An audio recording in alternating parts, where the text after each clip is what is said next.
ये मुनीबा मसारी की बहुत ही फेमस स्पीच का हिंदी ट्रांसलेशन है। इसे सुनने के बाद एक बात की गारंटी मैं देता हूँ कि आप बहुत दुखी होंगे और उसके बाद आपके लिए कहानी इतनी इंस्पायरिंग हो जाएगी ना कि आप इस कहानी से प्यार करने लगेंगे। आप ये समझ जाओगे कि जीवन में इतना संघर्ष भी होता है। तो स्टार्ट करते हैं। सब मेरी डिसेबिलिटी देखते हैं, मैं अपनी एबिलिटी देखती हूँ। सब मुझे डिसेबल्ड बोलते हैं, मैं खुद को डिफरेंटली एबल्ड बोलती हूँ।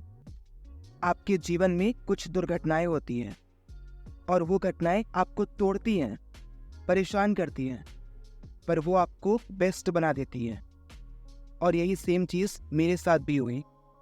मैं 18 साल की थी जब मेरी शादी हो गई। मेरे पिताजी चाहते थे कि मेरी शादी हो जाए और मैंने उस वक्त यही कहा कि अगर इससे आपको खुशी मिलती है तो मैं ये करूँगी। और हाँ, ये कभी भी एक हैप्पी मैरिज नहीं थी। शादी के लगभग 2 साल बाद ही मेरा कार एक्सीडेंट हो गया। किसी वजह से मेरे पति को नींद आ गई और कार गड्ढे में जा गिरी। उन्होंने कार से बाहर कूद कर खुद को बचाया। मैं उनके लिए बहुत खुश हूँ, पर मैं कार के अंदर रह गई और मैंने बहुत सारी इंजरीज को सस्टेन किया।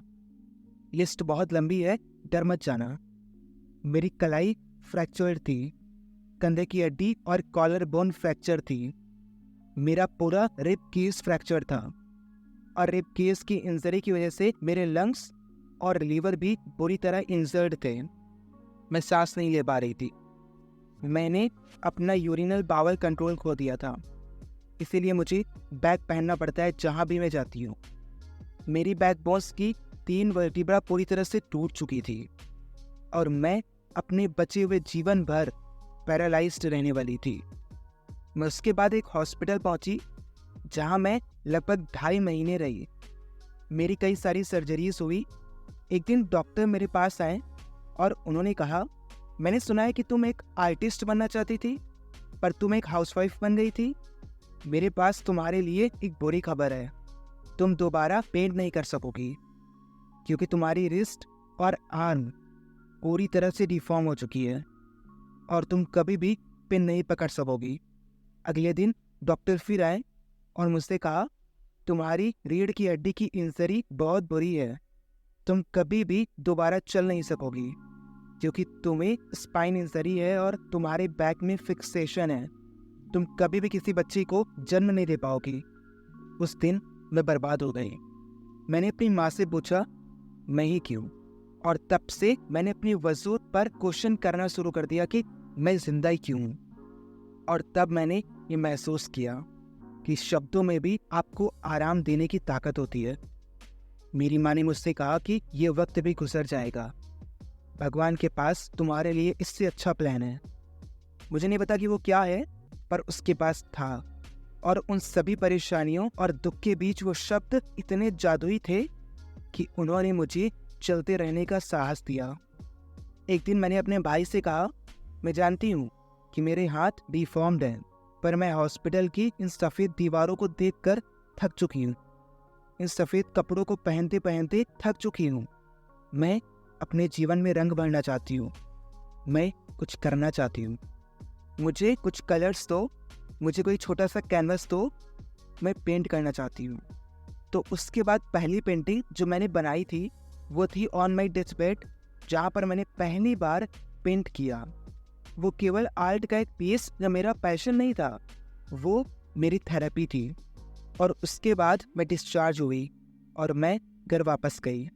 और जब मैं घर गई तो मैंने रियलाइज़ किया कि मेरे पीछे शरीर में कई सारे अल्सर्स हो गए हैं और मैं बैठ भी नहीं सकती थी। मेरे पूरे शरीर में कई सारे इन्फेक्शंस थे, कई सारी एलर्जीज थी। तो डॉक्टर्स चाहते थे कि मैं बेड पर सीधा सीधा लेटूं। 6 महीने के लिए नहीं, 1 साल के लिए भी नहीं, 2 साल के लिए मैं बेड पर लेटी रही, उसी एक कमरे में बंद, खिड़की से बाहर देखते हुए, चिड़ियों की आवाज़ को सुनते हुए और ये सोचते हुए कि एक दिन ऐसा वक्त आएगा जब मैं बाहर जाऊंगी अपने परिवार के साथ और मौज मस्ती करूंगी। ये वो वक्त था जब मैंने रियलाइज़ किया कि लोग कितने किस्मत वाले होते हैं। उस समय ये मैंने महसूस किया कि जब मैं बैठना शुरू कर दूंगी, मैं इस दर्द को सबको बताऊंगी उन्हें ये महसूस कराने के लिए कि वो कितने किस्मत वाले हैं और वो खुद को लकी मानते ही नहीं हैं। उस दिन मैंने डिसाइड किया कि मैं अपने डर से लड़ने वाली हूँ। हम सभी के अंदर डर होते हैं, अनजाना डर, लोगों को खोने का डर, स्वास्थ्य, पैसा खोने का डर। हम अपने करियर में आगे बढ़ना चाहते हैं, हम प्रसिद्ध होना चाहते हैं, हम और पैसा चाहते हैं। हम हर वक्त डरे होते हैं। तो मैंने लिखना शुरू किया, एक एक करके उन सभी डर को, और मैंने डिसाइड किया कि मैं इन सभी डर से बाहर निकल कर आऊँगी। आपको पता है मेरा सबसे बड़ा डर कौन सा था? डिवोर्स। मैं उस इंसान के पीछे पड़ी थी जो मेरे साथ रहना भी नहीं चाहता था, पर मैंने कहा कि नहीं, मुझे इस रिश्ते को चलाना होगा। पर वो दिन जब मैंने ये डिसाइड किया कि ये केवल मेरा डर है और कुछ नहीं, मैंने खुद को अकेला कर लिया, उसे फ्री कर दिया, और मैंने खुद को इमोशनली इतना स्ट्रांग बना लिया कि वो दिन जब मैंने ये न्यूज़ पाई कि वो शादी कर रहा है, मैंने उसे एक मैसेज किया कि मैं तुम्हारे लिए बहुत खुश हूँ और आगे जीवन के लिए ऑल द बेस्ट। और वो जानता है कि मैं आज भी उसके लिए दुआएं मांगती हूँ। दूसरा डर था कि मैं कभी माँ नहीं बन सकूंगी, और ये मेरे लिए बहुत दुख भरा था। फिर मैंने ये सोचा कि दुनिया में कितने सारे बच्चे हैं, उन्हें बस चाहिए तो कोई स्वीकार करने वाला। तो रोने का कोई मतलब ही नहीं है, जाओ और किसी एक को गोद ले लो। और मैंने यही किया। लोग सोचते हैं कि उन्हें कोई और स्वीकार ही नहीं करेगा, क्योंकि हम इन परफेक्ट पीपल्स के संसार में इम्परफेक्ट हैं। तो मैंने डिसाइड किया कि इसकी जागरूकता के लिए एनजीओ खोलने की बजाय, जो मुझे बताए किसी की हेल्प नहीं करेगा, मैं लोगों के सामने ज़्यादा आने लगी। मैंने पेंट करना शुरू किया। मैंने निश्चय किया कि मैं पाकिस्तान नेशनल टीवी में एज एन एंकर काम करूंगी, और मैं कई सारे शोज़ कर रही हूँ। पिछले 30 सालों से मैं नेशनल गुडविल एम्बेसडर बन गई UN वुमेन पाकिस्तान के लिए, और अब मैं महिलाओं बच्चों के अधिकार के लिए बोलती हूँ। हम इंक्लूजन, डाइवर्सिटी, जेंडर इक्वालिटी के बारे में बात करते हैं, जो कि ज़रूरी है। जब भी मैं लोगों के बीच जाती हूँ, मैं बहुत हंसती हूँ।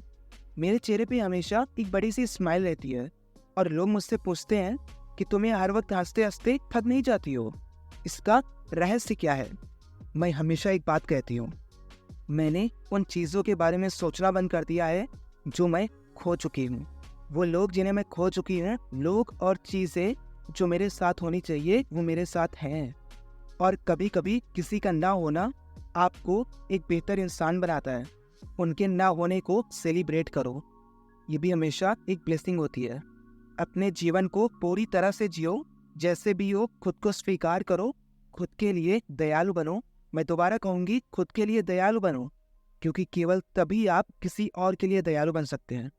खुद से प्यार करो और उस प्यार को फैलाओ।